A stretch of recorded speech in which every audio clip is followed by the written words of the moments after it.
TV on Twitter and Civic Center TV 15 on Facebook. Civic Center TV, television that's close to home.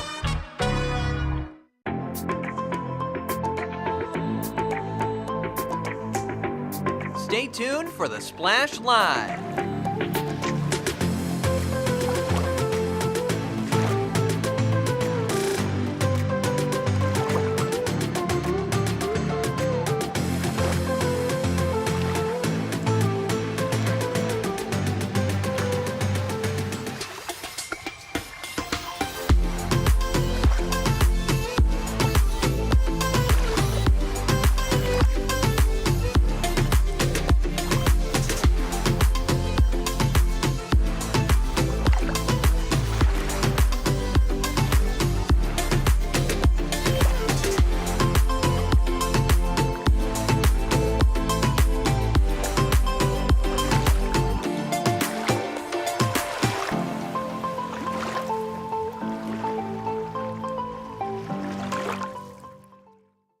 It's time for the Splash Live from Civic Center TV, featuring stories from and about people like you in the Greater West Bloomfield area. Simulcast on cable, 89.3 Lakes FM, social media, and the web. Now live from Green Media Center on Walnut Lake Road, it's the Splash Live. Live, local, social. It's the Splash Live on Civic Center TV and 89.3 Lakes FM. I'm your host, Jake Schaff, going over all of the biggest news and events from right here in Greater West Bloomfield. In case you missed it, West Bloomfield recently held their annual Juneteenth Jamboree celebration. Several residents stopped by West Bloomfield Parks to spend the day celebrating freedom and unity within the community. And even with the weather having to bring the party inside, that didn't slow anything down, and everyone still had an incredible time out at the event. And I was there to capture all the smiles, the memories, and to hear what Juneteenth means to the residents. It's a lot of positive energy, and everyone here is willing to learn and understand everything, not just about Juneteenth, but also about what we as African Americans go through on not just on a daily basis. Oh, it's totally awesome. I wasn't sure. It was a last-minute decision of mine to come to participate along with my other friends here. But I'm so glad I came. Wonderful people, wonderful event. What is it like to see all the smiling faces out here today, enjoying these festivities and having such a great time? Oh, it's totally awesome. It's too bad the weather's raining now outside, but we are having a great time inside, and so far, I don't see anybody frowning. The kids are having a wonderful time. It's a great opportunity to see the different people from the diverse communities here just celebrating the actual spirit of the event. With the recent upturn of events and with the decreasing of DEI, and making people more aware of different contributions of the different groups, and just bringing people together more so, I'd say it's a magnet instead of a leader. And how have you seen this event grow over the last few years, and to see West Bloomfield just celebrate this tradition more and more? Well, the more that the community become aware of it, that has increased the turnout and the support. And once people come and they see the events, they see some of the other organizations here, the community-based organizations that they want to be a part of, it just helps it to grow. We've had some great things today, great entertainment, and we just had a wonderful dance performance earlier that I understand your daughter was a part of. Yes, Priya Montgomery. She was a part of the Motor City Dance Factory. I'm very proud of her. I like that she is very knowledgeable of everything, as well as Juneteenth. We make sure that we teach her everything about not only herself, but her heritage and where she come from and her lineage. How are for the Greater West Bloomfield community?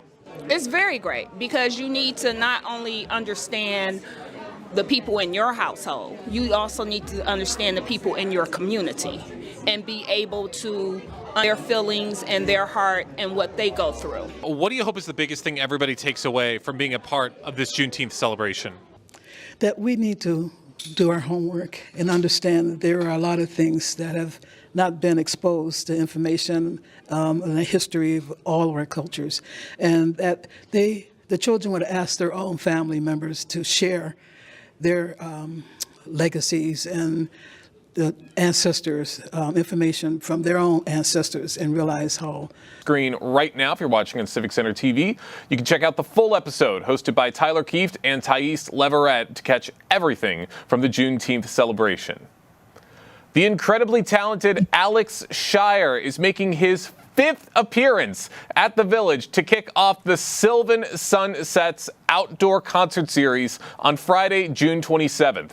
Alex is an accomplished musician who even made his way to the Hollywood rounds of American Idol and earned recognition as a top 10 iTunes charting artist. Throughout the summer, Sylvan Table will be keeping the music going with live performances every Monday and Wednesday from 6 to 9 p.m. Mondays will feature the skillful live looper Drew Barrys, a local standout, while Wednesdays spotlight a rotating roster of talented guest musicians. Stop by, enjoy the tunes, and show your appreciation for these amazing collaborations. You can check out the full lineup at sylvantable.com/experiences to take a look at what's ahead throughout the summer and to plan your event to stop by to the amazing Sylvan Sunset Series. If you're passionate about sports and looking for a rewarding way to get involved, West Bloomfield High School has exciting coaching opportunities available. Join Laker Nation and make a lasting impact on our student athletes. The school is currently seeking a varsity head coach for boys lacrosse, as well as a JV head coach for boys soccer. Don't miss this chance to share your expertise, inspire young athletes, and be a part of a proud tradition of teamwork and excellence. You can visit westbloomfieldathletics.com to find out some more info and to see if this job is right for you. I'm sure the kids would love to have you out there. Goldfish Swim School is once again joining the global world's largest swimming lesson, a coordinated effort across 6 continents to raise awareness about water safety and drowning prevention. This impactful event offers free educational sessions featuring hands-on water safety demonstrations like life jackets, bright swimwear, and emergency exit techniques designed for both kids and adults alike. This year's event is set to take place this Thursday, June 26th, from 12:30 to 1:30. And at a time like this, especially with summer now in session, classes like these are more important than ever. You can visit goldfishswimschool.com to learn a little more info about the event. This week is the final week for one of West Bloomfield's most well-known and celebrated firefighters. Byron Turnquist has devoted many years of service to Greater West Bloomfield, 29 years in fact, and has served as a supportive and positive presence throughout the community. This week marks his final week with the fire department as he heads off to enjoy a well-deserved retirement. And Byron Turnquist joins us right now on The Splash Live. Byron, thank you so much for joining us today. Oh, thank you for those kind words, and I'm happy to be here. Of course, very, very excited for what's ahead in your future and really, really excited to be talking about your established career here in West Bloomfield. I want to start from the very beginning. What inspired you to pursue a career in firefighting, and what has kept you dedicated to the West Bloomfield Fire Department for so many years? Well, I mean, going way back, I grew up in the township. My childhood home backed up to Long Lake Road, and my dad kind of had a little fire buff in him, and every time the fire trucks would go by the backyard, if we were available, he'd grab me, and we'd get in the car and go see where they were going. And then a good family friend was a volunteer firefighter in a local community, and kind of continued that spark and got me interested. And I became one of the township's last paid on-call firefighters. I believe it was 1991, maybe 1992. And then I got hired full-time as a career firefighter paramedic today, actually, is my anniversary, in 1996. Wow, happy anniversary. And it's awesome to see that you've had this love for your profession at a very, very young age. And looking back, the 29 years that you've been with the fire department, what are some of the most memorable moments that you can think of throughout your career? Yeah, I've been doing a lot of reminiscing here in the last couple weeks, and lots of fun stories. Living in the fire station, working at Station 1 for several years. Longtime residents probably remember seeing the firefighters out playing wiffle ball in the parking lot after dinner. And just the camaraderie and how close of a family we were, and still are. The firefighters today live with each other. Spend probably a third of their lives at the fire station, and it truly is an extended family. And there's tons of great memories from hanging out, watching movies, solving all the world's problems at the back of the pickup truck after dinner, playing wiffle ball, and then there's obviously some of the larger scale incidents that we've responded to over the years. The Heckman apartment fire, most recently the Oakland Hills Country Club fire. We assisted Bloomfield Township there. You obviously never forget. And then there's memories that we just don't really want to talk about, some of the tragedies that have happened in the township that we wish we never see and never experience. But we all do our best to make sure that we are there for our residents and help them get through it as best we can. That's absolutely right. It's a very rewarding job, but also a very dangerous job. And I would imagine that in the 29 years that you've been with the fire department, that the firefighting profession has changed quite a bit throughout that time period. Can you talk about that a little bit? Yeah, looking at the apparatus, the fire trucks that you see driving up and down the road, we've been very fortunate throughout the township having the community support. We have some outstanding equipment, and seeing how that's changed, how the fire trucks, some will say get better, some will say get a little bit worse, but the technology that's in them, some of the computers that help regulate pump pressures and those things, do help make our jobs easier. And the fire trucks just get, I guess, bigger and better. We had a 100-foot aerial, and most recently we just put in service our new 101-foot aerial. We've been very fortunate to have good equipment and help us do our job over the years.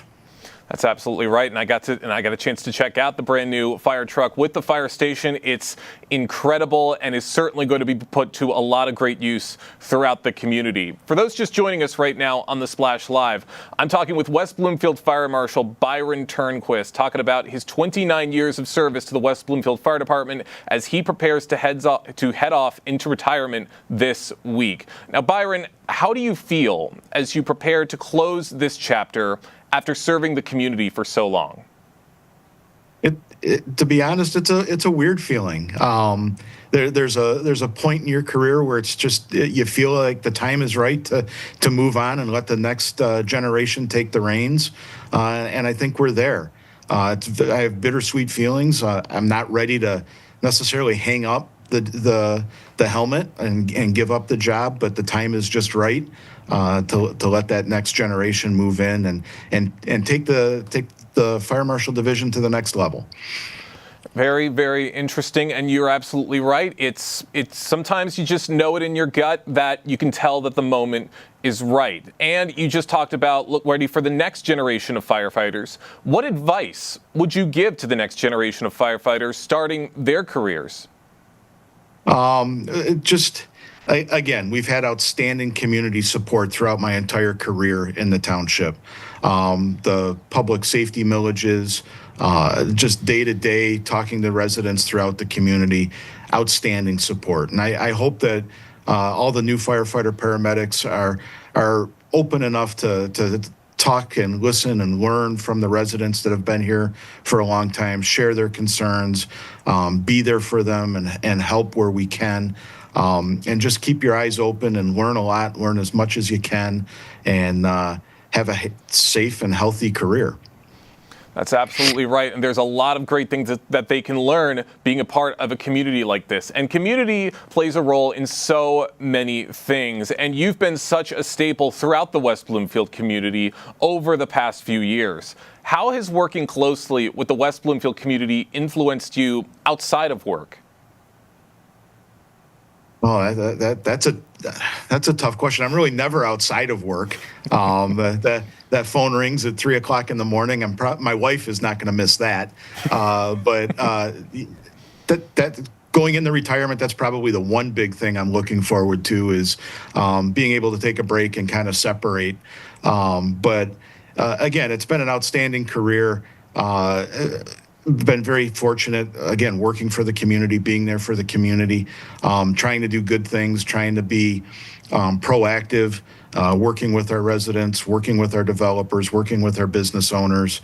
It's going to carry on. The future of the Fire Marshal Division, the guys that are moving into the deputy fire marshal, moving into my role. He and I are on the same page on a lot of things, and the transition should go very smoothly. But we're all thrilled to be here and try to make the community a better place for everybody. And that's what everybody wants. And everybody wants to make sure that this community stays as safe as it possibly can. Byron, what would you say has been the most rewarding part of being a firefighter and a public servant right here in West Bloomfield? Most recently, I've been doing fire investigations throughout my career, all 29 years. And I've been at a lot of I've been at most of the fires that happen in the township. And kind of very happy with the fact that, and it's not just me, it's everybody in the division, that we're truly there and a resource for our homeowners, or our business owners. Whenever there's a fire or a major loss to your business or your property, your life gets turned upside down. And we see this all the time. We've been at a lot of fires. It's normal for us. But our residents and business owners, this is, most of the time they're one and only major catastrophe that they've had to deal with. And we've done a good job of shifting gears and making sure that we're there for our residents and our homeowners to walk them through the process of dealing with the insurance company or the restoration company and just being a sounding board when they have a question of if this makes sense or if this is right or should we be doing something else. And we focused on that to try to smooth that process out and get our homeowners and business owners back to the way they were before the incident happened. And I'm really proud that we're there for everybody to just try to make it better, even after the fire. And you should be very proud of everything that you've accomplished throughout this time. Now, you are retiring, but you're not leaving the community. As you said, you are a West Bloomfield resident. How do you hope the community will remember your services after you retire? I grew up in the township. I'm not a township resident anymore, but that's okay. I will, again, I've got lots of friendships and the West Bloomfield Fire Department, it's been my family. So we'll still be around, still touch base and check in and make sure things are going smoothly and be there. We're working hard the last couple of weeks trying to smooth over that transition to projects that I've been involved in, get everybody up to speed so they know where everything's at. And there's going to be things that are missed and questions that are going to need to be answered. I'm always going to be available for everybody and I'll still check in on my family. I'm not going to be the long lost relative that nobody sees ever again. That's great that we're still going to be hearing from you. For those just joining us, once again, we're talking with Byron Turnquist, the Fire Marshal for the West Bloomfield Fire Department, talking about his many years of service and his impending retirement taking place this week. Now, Byron, what are your plans or hopes for life after retirement? Lots of ideas. I keep telling my wife, who tells me I need a job so I don't bother her while she's at home. A lot of open ideas, lots of thoughts, and talking to people that I've worked with throughout my years here. I keep telling people that I really need to grow up and decide which way I want to go. So right now I'm planning on enjoying the summer. Fireworks season is quickly approaching, and I haven't really enjoyed the summer holiday in some time because we've been busy with the professional fireworks shows. So I'm just looking to, enjoy a month or so off, and then I'm sure I'll land somewhere and most likely still stay in this field, whether it's fire investigations or plan reviews or something along those lines. Hey, there's going to be a lot of great stuff taking place this summer. You're going to have a lot of fun throughout the next couple of months. Byron, one quick question before we wrap things up. Is there anything you'd like to say to your colleagues or the residents of West Bloomfield as you prepare to step away? I'd just like to thank everybody that I've worked with within the fire department, the police department, township hall, even the Tri-Cities have been great to work with. I'm going to miss everybody and wish them all the best and hope to not become a stranger. You certainly will never be a stranger here, Byron. Thank you so much for joining us today here on the Splash Live, and thank you so much for everything that you've done for the Greater West Bloomfield community. Again, thank you for the kind words, and we're always here. Absolutely. Enjoy your retirement, Byron. 29 years of incredible service to the West Bloomfield Fire Department, all put to very, very good use. We congratulate Byron on everything that he's done for the community. As the Orchard Lake Fine Arts Show is just a few short weeks away, we here at Civic Center TV are taking the time to highlight some of the incredible and highly talented artists you will be seeing at this year's show. One of those artists is Crucifixia Grillo, a masterful multimedia artist who integrates paint strokes, line, color, and texture, describing her creative process as musical in its rhythm and balance. Yesterday, our very own Tyler Keefe sat down for an interview with Crucifixia to hear about her creative process and what her involvement in the Fine Arts Show means to her. Thank you so much for being with us today. You're welcome. Thank you, Tyler. Yeah, happy to have you on. You come to the Orchard Lake Fine Arts Show in late July, bringing a variety of different pieces that all have their origins in some abstract expressionism. Tell us a little bit about your process and what art you create. Yeah, so my process starts with actually, I'm a very, when I go to different places in the world, or I live in Florida half of the year, so around me, I get my inspiration from that. I also get it from being a female, and I like to show the empowerment of that and how we can explore and move forward with our lives and still have that feminine quality. So that kind of is a projection and cohesive to my work, as well as like travels. I've traveled and lived in Italy. So that really embodies the person that I am as an artist and why I do it. And when we mentioned that these artists sometimes come from all over the world or have influences from all over the world, you mentioned you lived in Florence, and that had a pretty big impact from my notes on your artistic development, and ultimately it reflects in many of your pieces. How did your time in Florence have influence over the art that you create? Well, I would have to say, because it's more hands-on and not just literature, I feel like I was able to I seen where Michelangelo lived. I went to the piazza. I actually took my two young teenagers with me at the time. I went back to school when I turned 40 years old, and I told them, give me the highest degree you got. So during my undergrad studies, I ended up going to Florence, and it influenced me in the way where, like I said, hands-on and being able to see in the sculptures and feel it. And it's almost like I gained a freedom of, I can say whatever I want through my artwork, because in my mind, I feel that what an artist has to say, everybody else wants to say it, but we're the vessel to do so for everybody. So that's how.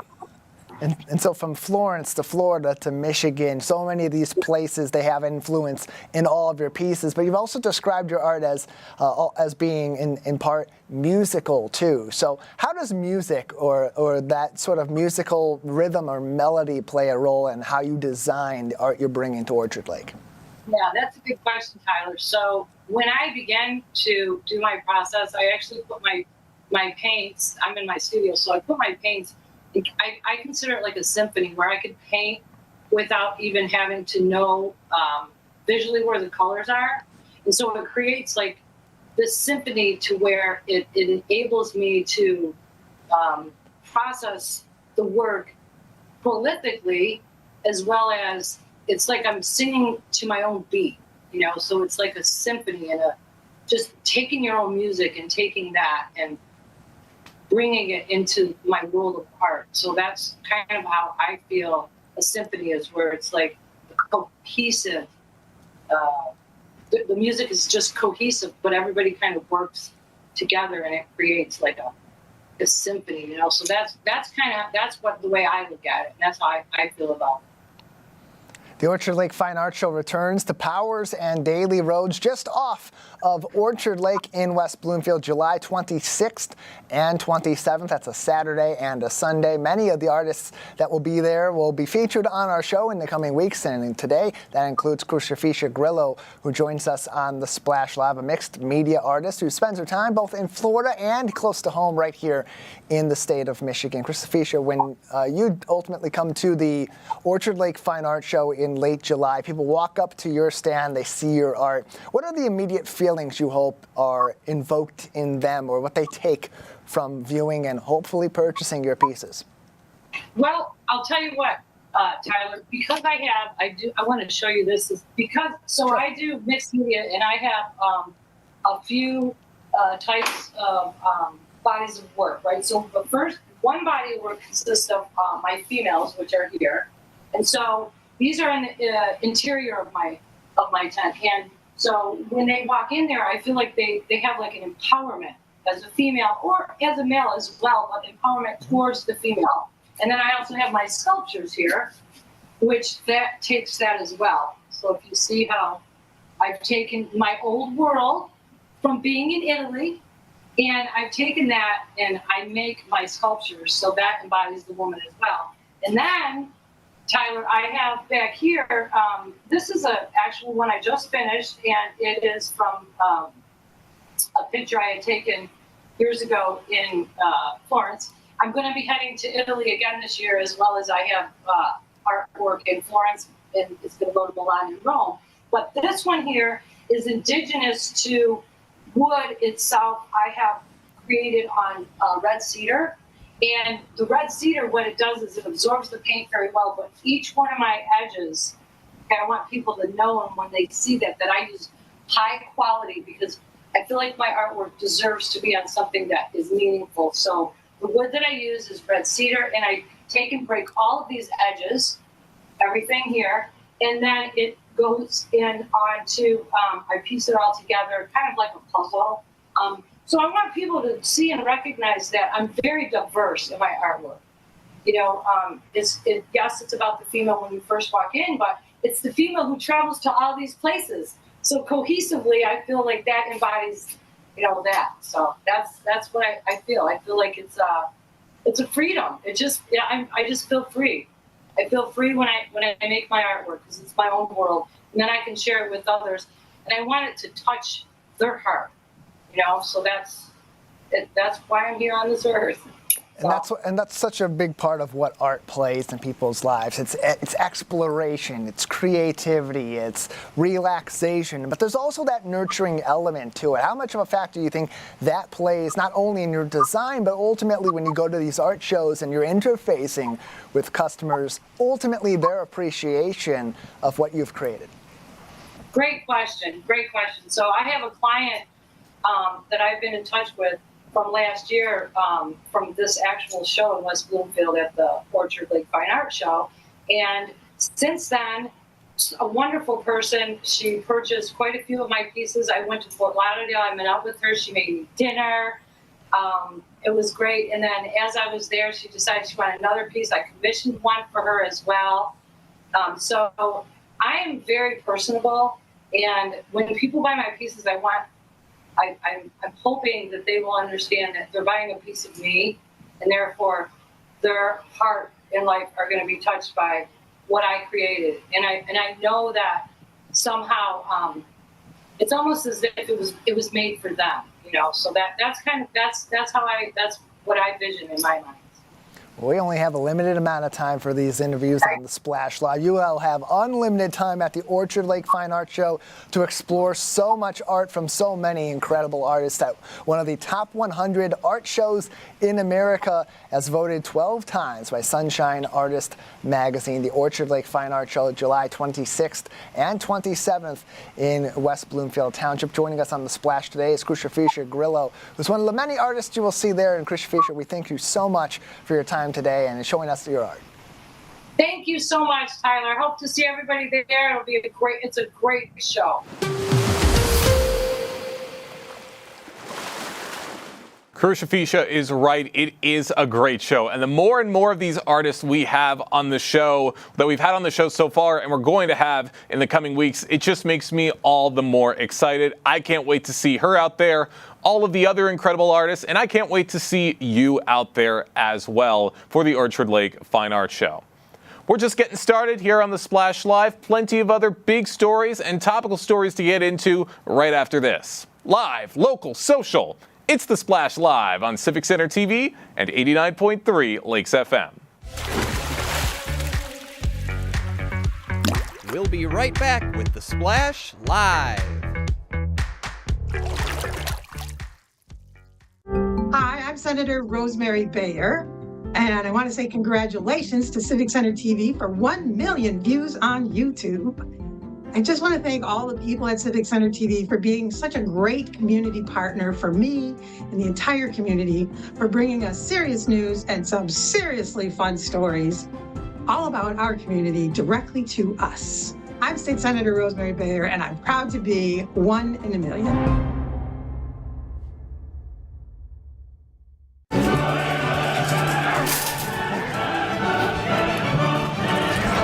Can't be late to your own party. Hurry up! Hurry up! Ah! Do not cut me off. It's her fault. Her fault. Ah! You kidding me? Honk, honk, honk! Honk, honk, honk! Honk, honk! Late! Out of my way! Honk! I hate construction.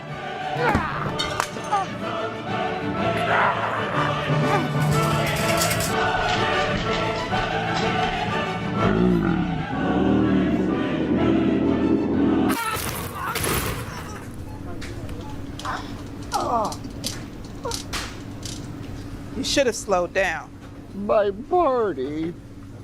You wouldn't act this way in a store, so don't act this way on the road. Driving slower saves lives. Find local municipal meetings at our program schedule on civiccentertv.com.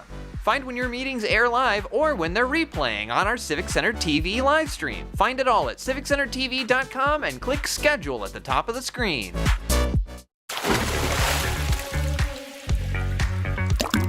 And now, back to the Splash Live. Live, local, social. It's the Splash Live on Civic Center TV and 89.3 Lakes FM. Welcome back to the show. I'm your host, Jake Schaff, going over all of the biggest news and updates from right here in Greater West Bloomfield. With summer officially underway, it means it's prime gardening season, and everyone will be heading outside to keep their gardens up to date and looking beautiful. But gardens have many purposes with our wildlife in the community, especially our bees and pollen makers. Making your garden bee-friendly this summer is a top priority to keep everything in line. Bees in the D co-founder Brian Peterson Roast recently joined us on the Splash Live to tell us what we can do. Thank you for being here, Brian. It's always great to be with you. Thank you. We love to talk about it. So let's just get into some of like the generalization of what we're going to talk about, right? First and foremost, what are the most important elements to include in a bee-friendly garden during the summer months? Natives, natives, natives. It's so important that we plant some native flowers for our native bees and our native pollinators like our butterflies. Okay, so let's get into a little bit more specifics. Are there any specific native plants or flowers that you recommend that are based right here in Michigan? Well, I have a few favorites myself. I love Gaillardia, which is blanket flower. I love the black-eyed Susans. There's the cone flower. I mean, the list goes on and on. We actually have a lot more native flowers than what people think, and they're actually extremely beautiful. And so they not only help our pollinators, but they make your yard look a lot more beautiful. Being joined right now by co-founder from Bees in the D, Brian Peterson Rose. We were just recently talking about how we can make our homes and yards more eco-friendly for bees and native plants in general. Just picking up from that conversation, Brian, one thing that I want to ask you about, the different types of bees. Can you just tell us the difference between maybe a native bee and a honey bee? Is there a difference? To break that down, please. Yeah, great question. A lot of people don't realize this, but in Michigan alone, we have over 460 different species of bees. But we tend to just think of our bees like the honey bees because they do provide us with honey. But our native bees, like some of the bumblebees or the mason bees or the leafcutter bees, are extremely important to our ecosystem. Wow. Okay. So I'm going to be honest, just like the average person, I would think any bee that I see is producing honey. They're all big. I mean, they're all the same. I do see bigger bees that are, bigger and louder than other ones, but I would just never know. So with that being said, how can we ensure as gardeners that we are supporting both the honeybees and the native bees? Like I said earlier, by planting native, the native bees have more of a symbiotic relationship with those plants, but they also do benefit our honeybees and some of our other insects that we may think are bees, but they're not actually bees at all, like our wasp and our hornets. So the group is even bigger if you include those wasp and those hornets as well.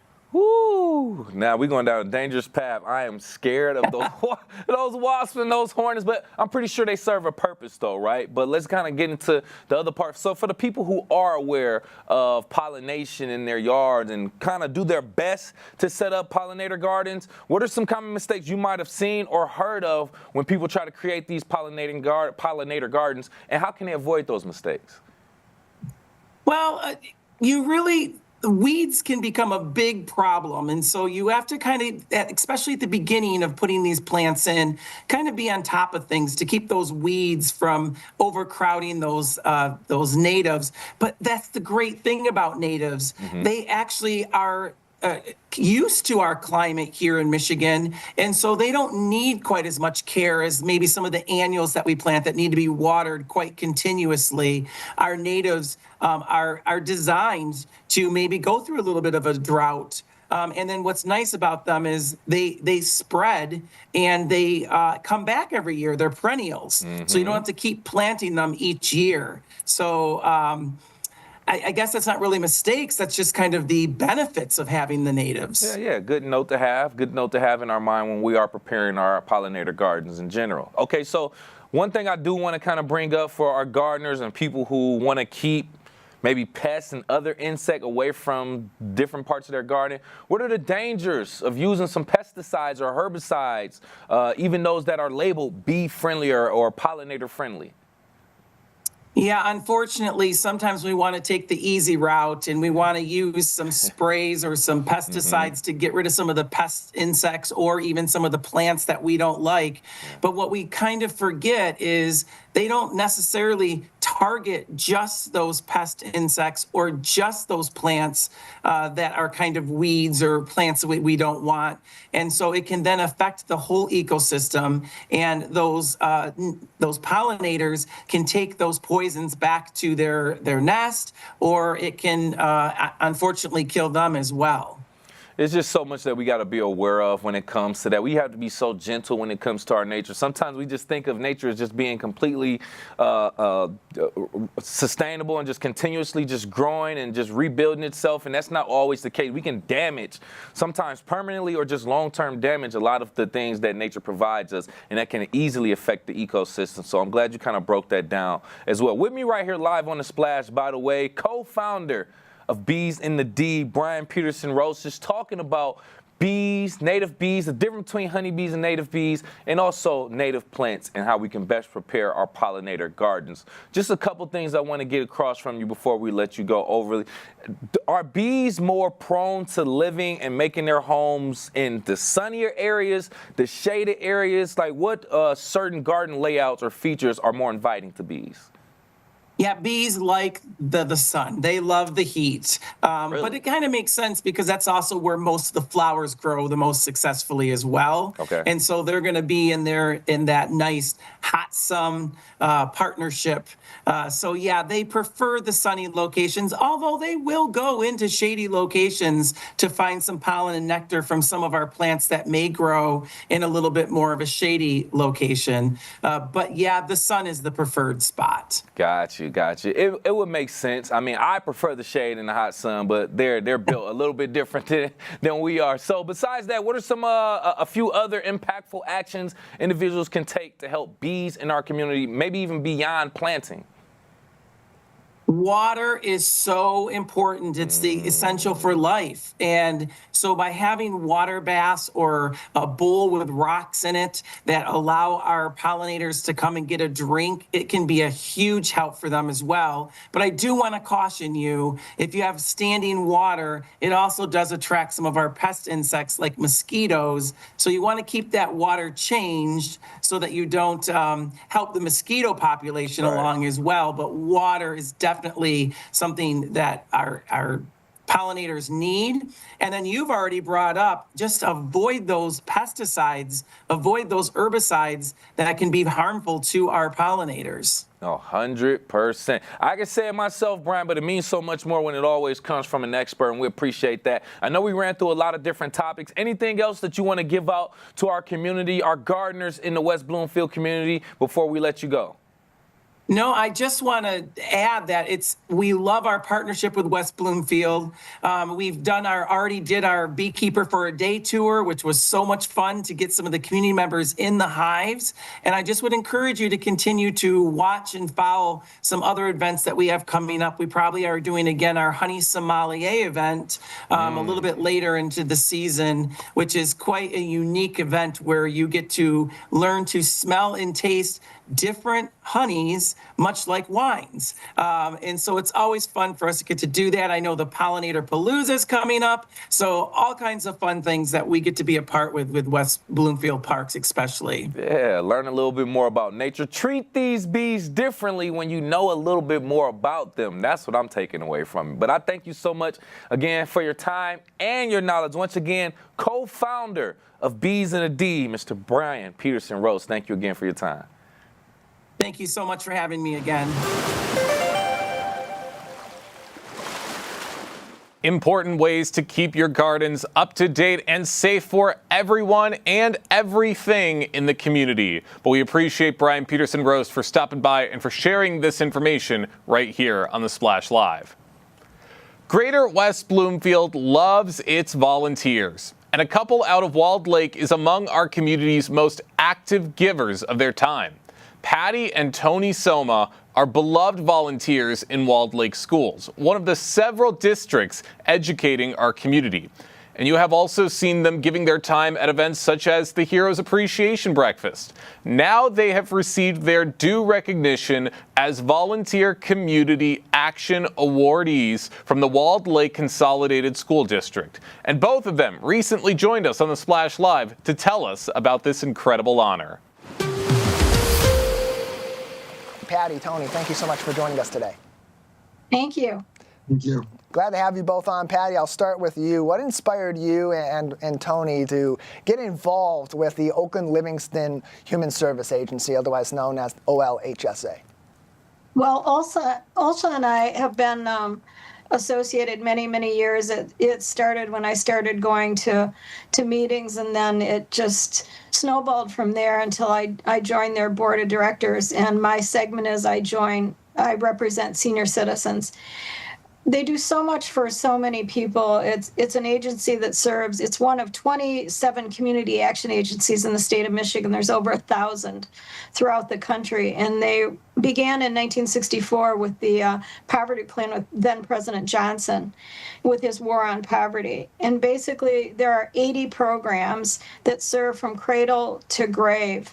There are a lot of people in need, and we see positive results for what we do, and it just spurs us on to do more and do more. And Patty, I'll continue with you. A big congratulations to both you and Tony on receiving this honor. We know that there are so many people in need in our community, and our volunteers in Greater West Bloomfield, all across these several communities that make up that moniker, they give their time because they know that there's a need there, and they want to help other people, including their neighbors right here in their community. So for you and for Tony, how did you feel when you learned that you were being honored by OLSA for your hundreds of hours of volunteer service? Surprised. Surprised, shocked, humbled. There was no end goal in sight when we started volunteering. And we both sit on the board to this day. And it was a surprise. It was a delight. It was quite an honor. It's just such an honor. It's an honor to represent this agency that has such a group of dedicated employees that it's just an honor. And Tony, I want to go to you too, because both of you have contributed so much of your time and energy into helping people through OLSA, and you've given over 200 volunteer hours throughout your time with this organization. What have been some of the projects for you that have been the most profound, that you've been involved in putting in those 200 plus volunteer hours? Well, the big thing, besides being on the board, we team up with OLSA for their Walk for Warmth. That's a couple of their biggest fundraisers. They have it in Livingston County and in Oakland County. And what that does is provide funds for those individuals who cannot afford their heating during the winter. So those are the two big things that we do for OLSA. Besides being on the board, Patty's also chair of the Older Adult Action Committee, and I'm on that with her as well. Yeah, a big part of that, as you mentioned, is fundraising. Events like the campaigns like the Walk for Warmth. You've helped to raise over $72,000. And that's no small feat for grassroots fundraising in any organization. So now, how have you been able to rally that kind of support from other like-minded people within your organization, but also others out in the community that maybe aren't as aware that there's this sort of need throughout our local area? A lot of it through social media, but then also working with OLSA. We're on the committee for the Walk for Warmth for Oakland. So we just get the word out by any means possible.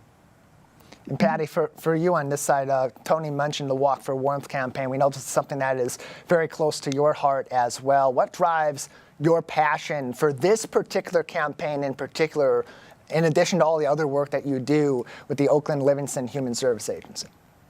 I think that people don't realize that you may have a neighbor that is in need. Probably within 10 minutes of our house, there's someone that this winter may not be able to afford their heating bill, or for the water resource program, has a water heater that's going on the blink. But for Walk for Warmth, you need to keep people warm in a Michigan winter. You can't have a gas stove running.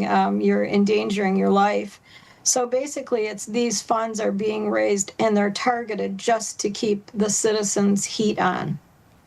And it's important work that's being done. It's an important initiative within all the work that's being done through the Oakland Livingston Human Service Agency, otherwise known as OLSA. Two of the most prolific volunteers are with us on the Splash Live today, Patty Holland-Soma and Tony Soma, who were the recipients of their Volunteer Community Action Award for 2025 for over 200 hours of volunteer service, raising tens of thousands of dollars for their projects as well, and continuing to be very passionate members of the volunteer community here in Greater West Bloomfield. Going forward, Patty, I'll start with you. What are some of the upcoming projects or goals that you hope the community can be made aware of, that you're working on and they can also contribute to in the near future to help their neighbors? Okay, I just want to point out we were one of 5 volunteer winners at the luncheon in Lansing. And there were some consumer winners as well, and those were very heartstring pulling stories of people that have overcome outstanding odds to come out on the other side. Basically, there is a golf tournament coming up in September. We're gearing up for Walk for Warmth 2026, which is in early spring next year. And basically just keep flyers going, keep social media going. The Older Adult Advisory Council has a Facebook page where we post things for our audience. If you know someone in need, have them get a hold of the agency or another agency. But if you're in need, make a call. There are people out there who will help.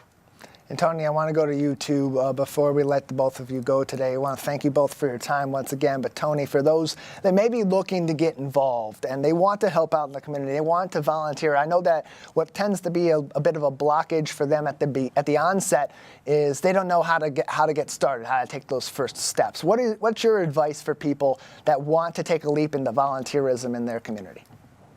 If they want to get involved with OSA like we are, and it's a great organization. They have over 80 committees that are helping people from children to grandparents. I wish I had the phone number right in front of me. I'm sorry that I don't, but they can easily look that up and give them a call and just let them know where can I help? There's so many different parts of their organizations where they need help. So it's a simple phone call could really get them on the right track. More information about the organization can be found. Just search Oakland Livingston Human Service Agency for even more. 2 of their most prolific volunteers that were just awarded along with 4 other winners from throughout our community for their work with OLSA. Join us on The Splash today. Patty Holland-Soma and Tony Soma with us on The Splash Live. Thank you both for your time and congratulations once again. Thank you so much. Such incredible work from such incredible volunteers. We thank Patty and Tony for taking the time to talk with us here on The Splash Live. We're going to take another quick break and jump into some more stories and news right after this. Live, local, social. It's The Splash Live on Civic Center TV and 89.3 Lakes FM. We'll be right back with The Splash Live.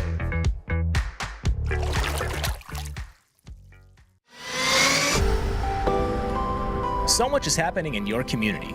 Join Jake, Tyler, and Kevin for local events and developments on The Splash Live, weekdays at 10 a.m. on CivicCenterTV.com, YouTube, and Facebook. Mom, did you really need to buy 2 can openers for our emergency kit?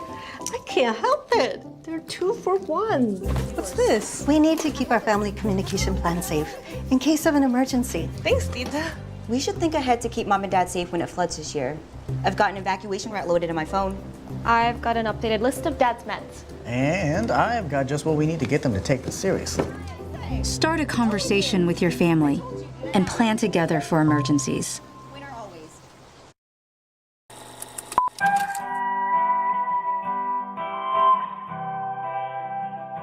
Bringing you stories and memories from Kego Harbor. Civic Center TV, television that's close to home.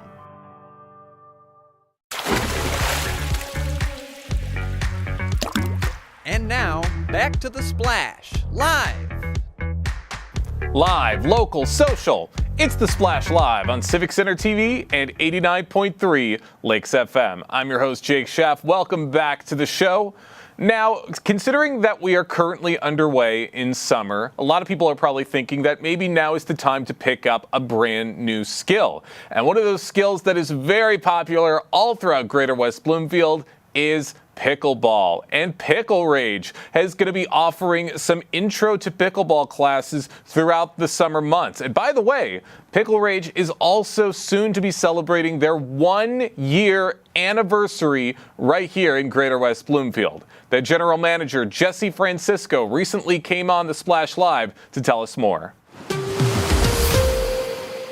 Thanks for being here, Jesse. Thanks for having me. Yeah, so first and foremost, congratulations, if I'm not mistaken, celebrating 1 year. a success. Yeah, so I want to year, say congratulations. Yeah, So middle of July, we opened up last year. There we go. Opened it up for, I think, 2 weeks. It was free for everyone. Everyone came in. We had well over 1,000 people, come through the doors each week. And that built into a really good membership base and a player base through the fall and the winter. Obviously, people are a little more inclined to play outdoors, take advantage of that weather that we get in these short bursts. But our serious players still kind of stick around and get their games in. But yeah, it's been an exciting year. Yeah, man. So let's just talk about it just in reflection through the year. How do you feel like the pickleball community has responded to Pickle Rage? Oh, it's been great. Yeah. I mean, it's really they've embraced what we do here, and we didn't come in with an iron fist of like, this is how we're going to run things and this is how Pickle Rage does it. We listen to the community, we listen to our players, and we kind of shape our programming and our schedules based around their needs, their wants, and I think they're receptive to that. They really feel like this is a part of their club, or they are a part of this club and the direction that we go. So yeah, it's been great. No, that's good to hear, man. First and foremost, love to see it. I drive past there. I'm going to have to make my stop in there, too. I'm a little bit intimidated by this new sport, but I'm seeing a lot of people are embracing it. People are loving it and getting out there and getting active, so that's the most important part. But I'm hearing that you also have classes up there. Not surprised at all, pickleball classes. Let's just walk through some of these. What can people expect if they were to sign up for one of these pickleball classes? Well, let's take you for example, and I didn't know if that was a planned segue, but it works out perfect actually. I'm still amazed by the amount of people that come through our doors almost daily and just say, "Hey, I've never played before. I really want to play. How do I get playing?" Because just when I think, I'm like, okay, we've tapped into everybody. Like everybody plays this. It still is just picking up so much steam. So it's been exciting. But what we do is we do this intro to pickleball class. So it's designed for players like yourself. You're like, man, I have no idea what I want to do or how to do this. I have no way to go about it. I know I don't want to look silly going out there and doing it. And just like any sport, you want to feel comfortable when you're getting into it and know just some of the rules. So that's what we do. And through the spring and the summer, we're putting a really big push on the intro to pickleball classes. Our website should be updated, if not by the end of the day, very shortly.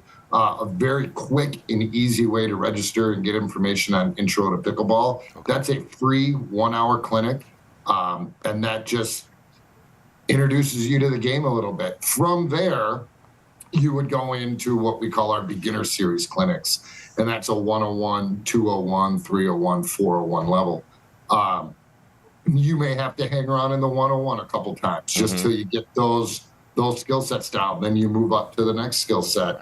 I find, and this is kind of why we did it, is with these outdoor courts that are just so popular, and it can be, and you use the word intimidating. You're like, hey, I want to play pickleball, and you got this paddle you got on Amazon, you borrowed it from your buddy. And you go out there and you have no idea, and you see these players playing, that have been playing for a year or playing, even 6 months.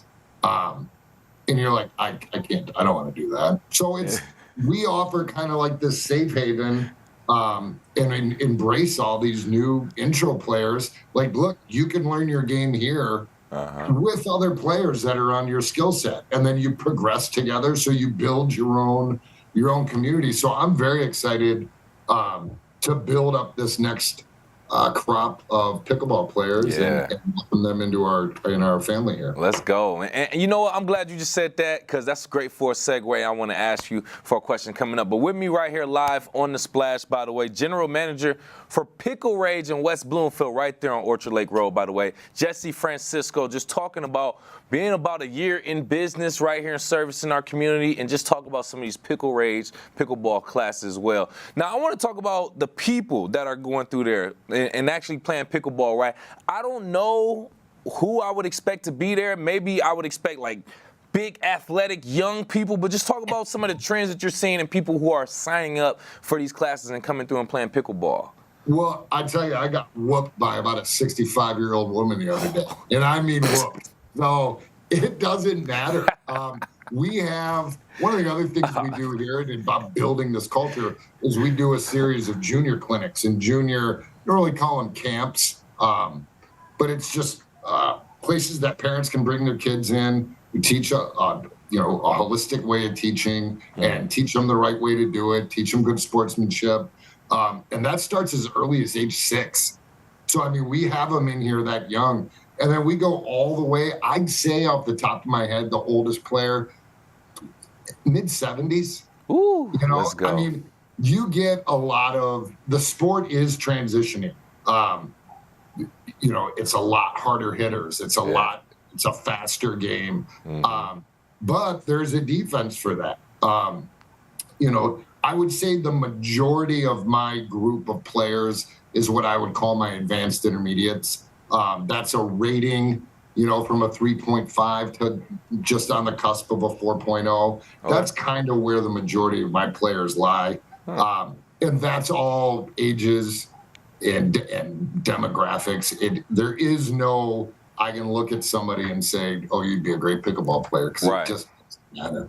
And I think that's very helpful too for people who are just beginning or interested. That way they can't say it's all big muscular people, athletic, or it's all young people there, or it's all women, or it's all men. It's like, no, there's people of all scales in every different type of demographic coming there and being successful at it as well. Jesse, while I do have you here, let's just go ahead and look ahead about the 1-year celebration. You said July is when you'll officially be looking at 1 year. Any special events, promotions, celebration planned for the anniversary? Yeah. So July 19th, and I believe, if I'm not mistaken, that's just one day after what our official opening was a year ago. So it's July 19th. We're going to have some music. We'll cater in some food. We'll have free an open play format from 9 a.m. to 2 p.m. We're going to have a Kona ice truck out there, so you can grab a little snow cone or a shredded ice there before you take off.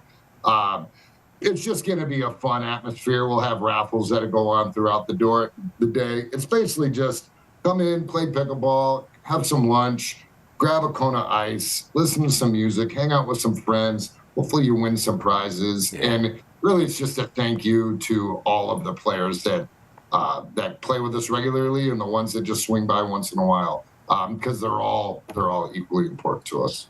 Love that, man. And looking forward to, and congratulations again on 1 year's success right here in our community. We appreciate that. And just while I have you, just lastly, anybody who is interested in pickleball may have never come, this is your opportunity to sell to them. Why should they come to Pickle Rage for their classes?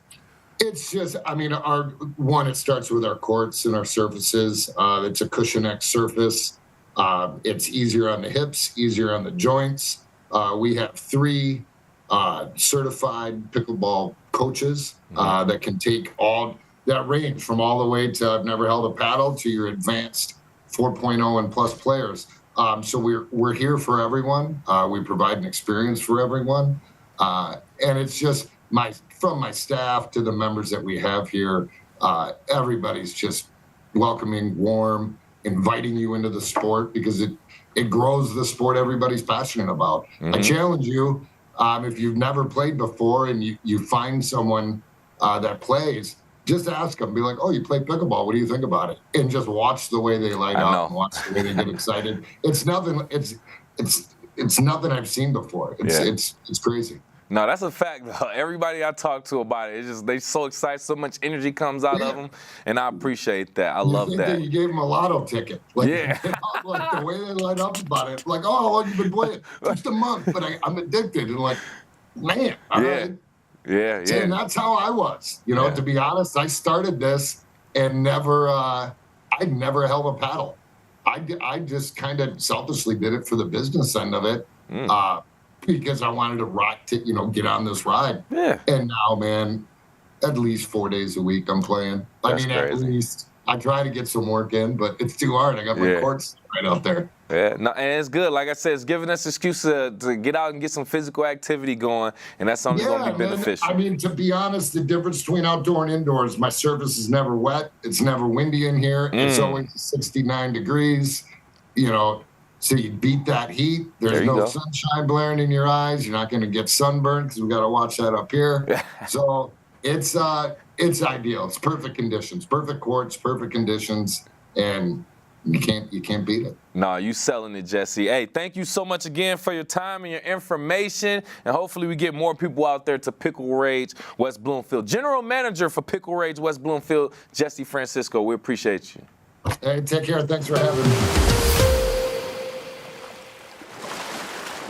There's fun everywhere you look in Greater West Bloomfield. You just got to get out and enjoy it. But that's going to do it for us today here on the Splash Live. Big thank you to all of our guests and for everybody on the Splash Live team for helping to make this show possible. I've been your host, Jake Schaff. Live, local, social. It's the Splash Live on Civic Center TV and 89.3 Lakes FM.